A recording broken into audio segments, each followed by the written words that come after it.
Parlamenti mbylli punimet për këtë sesion në një sallë gjysmë të boshatisur për shkak të bojkotit të opozitës. Majoranca gjatë këtij sesioni parlamentar miratoi më shumë se 400 ligje, rezoluta, marrëveshje bashkëpunimi dhe huaje për të cilët deputetët janë falendëruar nga kryetaria e Kuvendit Jozefina Topalli dhe kryeministri Berisha, i cili nuk ka harruar të urojë deputetëve të tij pushime të mbara. Ndërkohë ju falënderoj të gjithëve për gjithë bashkëpunimin, për gjithë punën që keni bërë gjatë gjithë kësaj periudhe, për ligjet të reformat të rëndësishme në 2 vite keni votuar.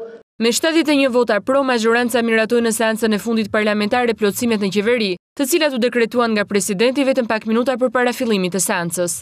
Deputeti demokrat Aldo Bumçi do të jetë ministri i Kulturës, Turizmit, Rinisë dhe Sporteve, ndërsa Eduard Talimi në krye të Ministrisë së Drejtësisë. 71 pro, s'ka kundër, s'ka abstenim, urime zoti Bumçi në detyrën tuaj. Por atëherë 71 pro, s'ka kundër, s'ka abstenim, zoti Eduard Talimi emërohet ministër i Drejtësisë, jurom zotit Halimi edhe zotit Bumçi suksesën detyrën e re. E vetmja deputete socialiste në sallën e parlamentit ka qenë zonja Rudina Seseri. Deputetja Seseri ka sqaruar se prezenca e saj në parlament nuk ka pasur për qëllim thyrjen e bojkotit, por evitimin e rrezikut të djegjes së mandatit pas 6 muajve mungesë.